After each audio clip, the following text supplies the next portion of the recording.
Hello, my name is Ollie Bliss and this is my channel Book Draw. For those who don't know, I enjoy looking at queer fiction and occasionally make some images about it, like the one which I've done for this one, which I'll add up here and so that you can go check it out.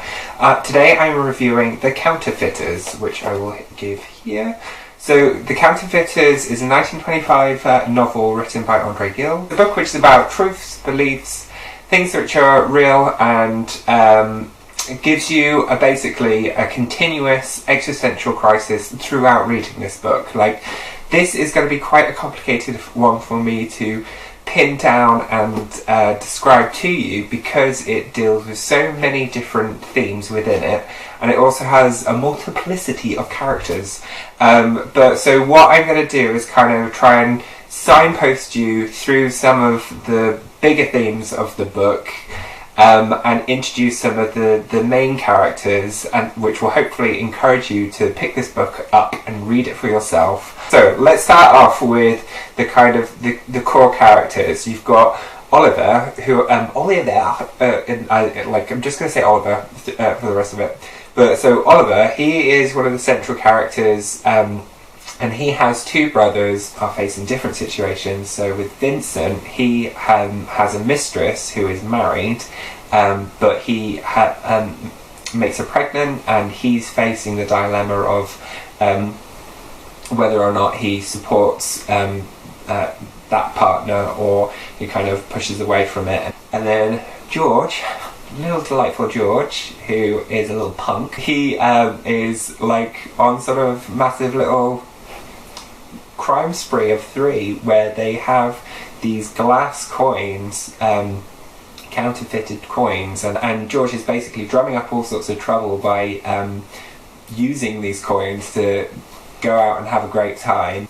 He has his parents, Oscar and Pauline, her half brother is Edvard, who I didn't mention in my previous speed drawing, but it makes the whole kind of incestuous bit less kind of sordid, because they're not biologically like related to each other. So those are the kind of key boys which are in it. At the start of the book, there's Oliver is walking in a garden, and he sits down next to this old poet, and he is reflecting on the space of a garden and how it creates an ideal setting for like the construct of life, in terms of different characters come in and they use that space and they use it in different ways, and then towards the end of the day it kind of closes, trying to show the transition of a full day. And I believe that that is in effect what this the outline of the story is being told, and it's providing that framework, and it's through the dialogue between this poet and one of the central characters that he's signposting a way forward for the rest of the story. It's then reinforced through another conversation with Oscar, who is Oliver's father and a friend of his, and they are discussing a crime with regards to several young boys of a youthful indiscretion. Between them, they are kind of trying to justify their actions to a degree, in terms of that they are younger, but also there is this statement about how youth don't have any grasp or sense of ideals, and so it's this kind of older person's judgment on the youth about what these ideals should be and how they should be behaving. And so when you compare that to the 3 central characters in terms of the way they weave into each other, which in terms of being Oliver and his 2 brothers, they are all younger, and they are faced with different moral dilemmas in different ways, and they interact with each other, and it's how they meet those challenges and face those challenges and address them or don't address them. So Edvard, who is the uncle to Oliver and the half brother to Oliver's mum, Pauline,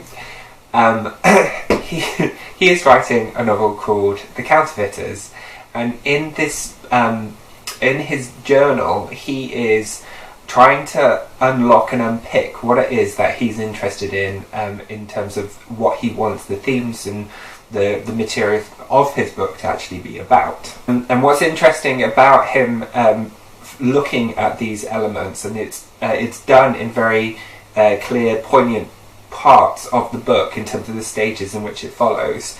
It provides a narrative and a framework to the rest of the story. So it's kind of going, I'm just checking in with you that you've got this, that you've got where I'm going. I'm going to introduce you to a little bit more and feed you a little bit more information.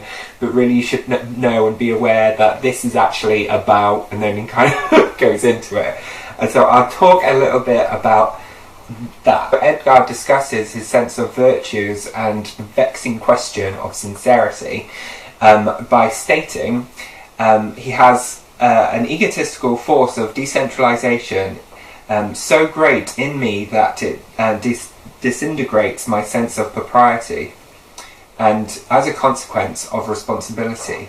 So in that he is saying that he is losing his accountability to his actions or the way in which he sees the world, because he has lost his point of reference, like he is without compass. So he is able to walk through life on his own terms.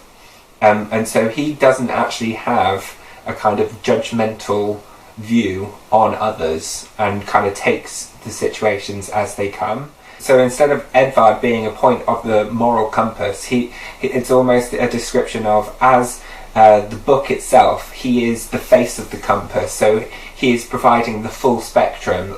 Like he doesn't have any responsibility or accountability to the situation. He is just present of it, and that's also kind of reflected in the writing later on, which switches from being him writing in his journal to this omnipresent voice which is describing the situations around them.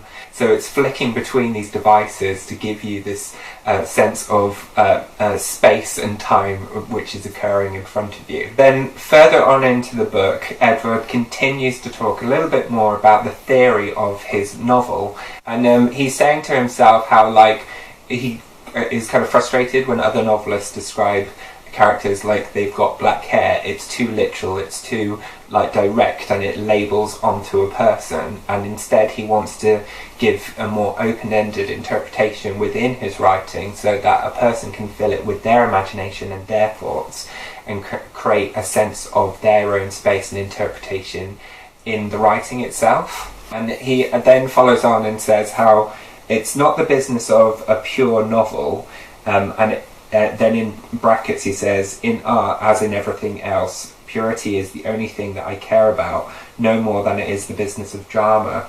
And then he talks about like how there needs to be a balance between something which is pure and something which is dramatic.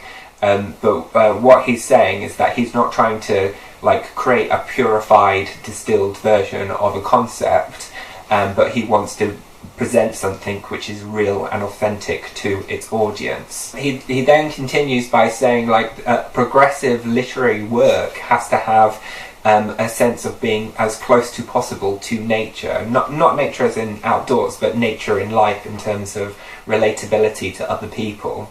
And he describes how there are formidable erosions of contours, as Nietzsche calls it, that deliberate avoidance of life. He then relates this to like Greek dramas and French tragedies, and he's talking about the nature of the breadth and depths of those experiences.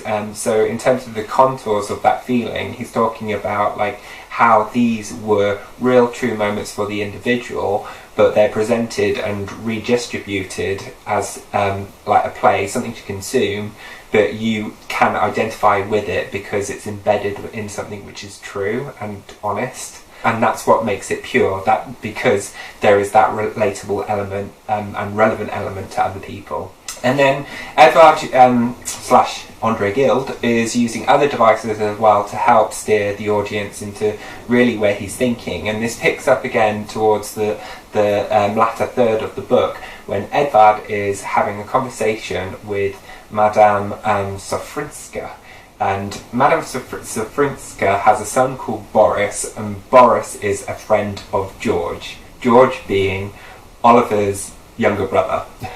So they do link into each other. But anyway, Edward's having this conversation with Boris's mum, and she has found this rolled up piece of paper which is attached to like an amulet on her son, and the son refers to it as a talisman, and refers to it as a talisman, but the actual parchment on the paper has these 6 obscure words which don't seem to relate to each other. They say gas, telephone, 100,000 rubles. So they don't seem to actually relate to each other. So Frnech challenges her son, and she's tries to pry out of him what the meaning behind these 6 words are, and he just responds that it's nothing, it's just magic, and he tries to kind of push it back. But she then sees that it does have this deeper meaning to him, because it is like the words themselves are nothing.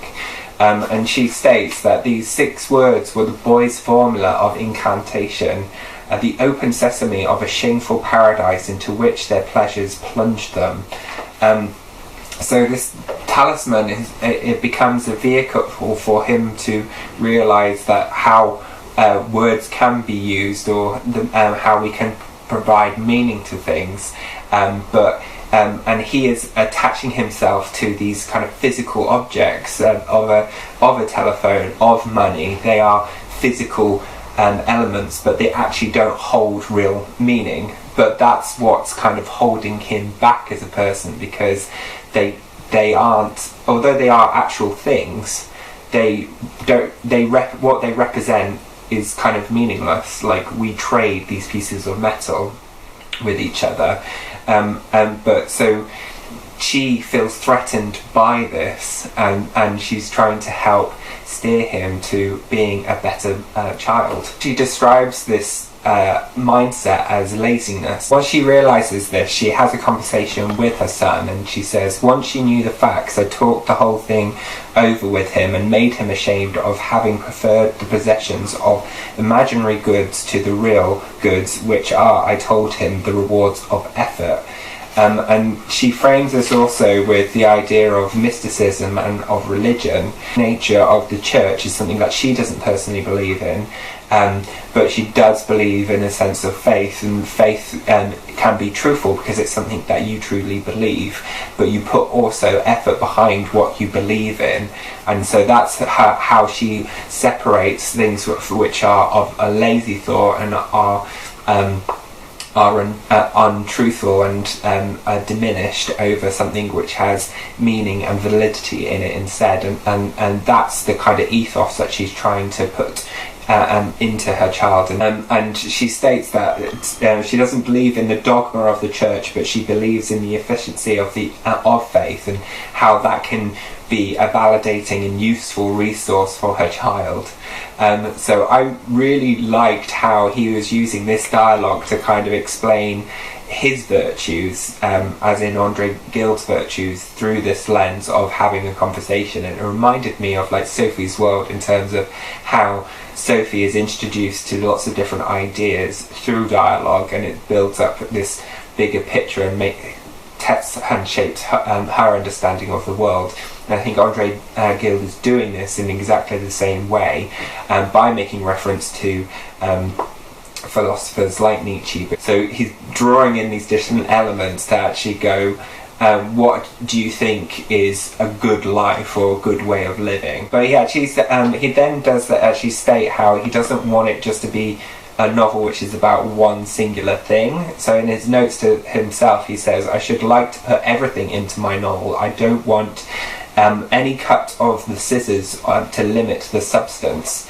So he is trying to take a holistic view on living and of life, and I think that's reflected more in the way that he explores different living circumstances between the 3 boys, but also their relationships with the adults, and it's that intergenerational relationship that is occurring between them that gives this story so much more richness and complexity. And he is trying to reflect the complexity of life, and that it's not a binary experience, and that you can have situations where you will believe that you are doing the right thing, even though you may not be aware of your own prejudices or your own goals which you're trying to pursue, which are actually obscuring your aims and the way in which you go forward in life in terms of trying to obtain situations and create a gain. So there is like a whole plethora of stuff which is happening in here. But so that is kind of like the wider framing, I think, which helps reading this complex novel. As I am personally interested in the concepts of morality. It might be because I've got a subversive artistic background where I enjoy any opportunity to subvert moral codes or social norms, that I enjoyed this book. But it's also not suggesting a sense of nihilism. It's actually suggesting that there is something more meaningful in life, but it's how we describe meaning to each other.